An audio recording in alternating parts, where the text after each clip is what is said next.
بس أنا باحاول أضبّطها مش عارف هتتضبّط إزاي. وصلت جوانزو، رجعت على السكن، فصاحبي بيسألني: "إيه يا أحمد الأخبار؟" قُلت له: "والله تمام الحمد لله قبلوني والمرتب يعني معقول وكل حاجة، بس أنا يعني مش عارف أعمل إيه. أنت متردد ليه؟" قُلت له: "عشان أنا دفعت الإيجار هنا ومش عارف هاعمل إيه هناك، وهاقبض مثلًا بعد شهر ونُص والّا كده، فمش عارف إيه اللي ممكن يتم." فقال لي: "يا أحمد اقبل، الدنيا مش مضمونة وأديك شايف يعني يوم فيه شغل ويوم ما فيش وأنت شُفت أيام صعبة، فاقبل." فقُلت له: "خلاص أنا هاتوكّل على الله." فقُلت له: "بُص اسمع، أنا الإيجار بتاع الشهر ده أنا خلاص دفعته، أنا هاسافر وهاتوكّل على الله وهاعيش هناك. أنت من الشهر الجاي رتّبت أمورك ادفع الإيجار، الشهر ده خلاص free أنا خلاص دفعته يعني." فقال لي: "خلاص زي الفل." تاني يوم رتّبت حالي وجهّزت شنطتي ورُحت رايح على فين، على شنزن. وصلت شنزن بالشنطة بتاعتي، دخلت الشركة ركنتها على جنب، راحوا مسلّمينّي جهاز كمبيوتر، ده الجهاز بتاعك وده الaccount بتاعك. قعدنا أبُص على الجهاز، كُلّه جهاز صيني. طَب أنا هاعمل إيه وهاشتغل إزاي؟ أنا مش عارف أي حاجة خالص. أبُص للناس حواليّا كلّهم ساكتين ما حدّش بيتكلّم نهائيًا.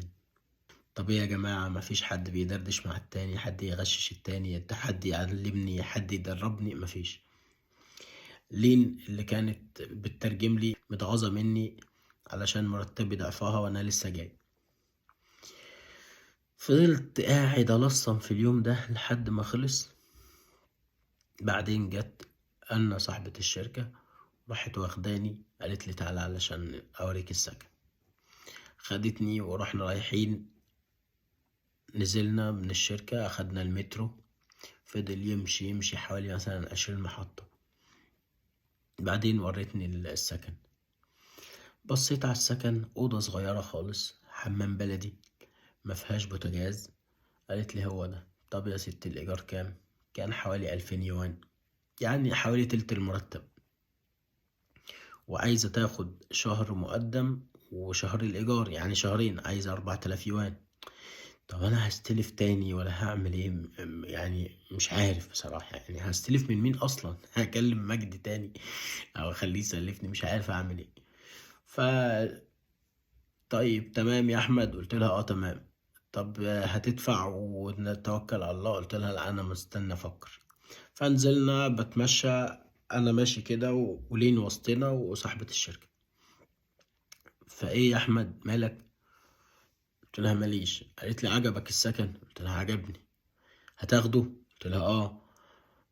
قالت لي: "أُمّال مالك كده حاسّاك مش مضبوط." قُلت لها: "بافكّر." قالت لي: "بتفكّر في إيه؟ قُل لي وأنا أساعدك." قُلت لها: "أنا دفعت الإيجار في جوانزو، وهنا قدّامي حوالي شهر ونُص على ما أقبض، وأنا مش معايا فلوس، هاستلف شهرين كمان، شهر مُقدّم وشهر إيجار علشان أسكن هنا وأنا مش عارف حاجة ومش عارف أنا هاقدر أكمّل والّا مش هاقدر، فمحتار يعني."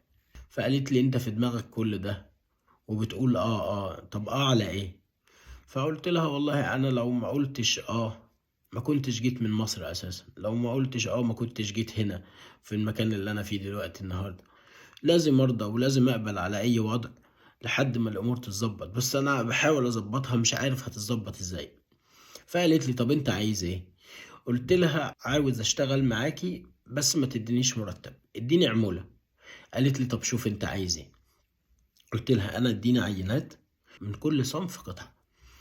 وهاتيهم وأنا أرجع على جوانزو، هناك في مول كبير اسمه نيو إيشا، تمام، هاروح أنا على المول ده هافضل واقف هناك أجيب لِك عُملا، ولمّا ييجي عميل نطلّع له الشغل وأدّي لِك الفلوس والدنيا تمشي. قالت لي: "خلاص ماشي." رجعنا على الشركة، راحت سحبت من كل صنف عينة وكتبت عليه ده سعره كذا وده سعره كذا وده سعره كذا، وأخدنا شنطة كده صغننة فيها حوالي مثلًا 20، 50 شاحن، 30 شاحن بالكتير، ورُحت راجع على جوانزو.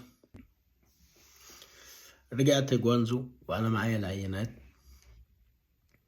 أول ما دخلت السكن صاحبي كان نايم، أول ما شافني اتخض، باقول له: "يا ابني مالك في إيه اتخضيت ليه؟"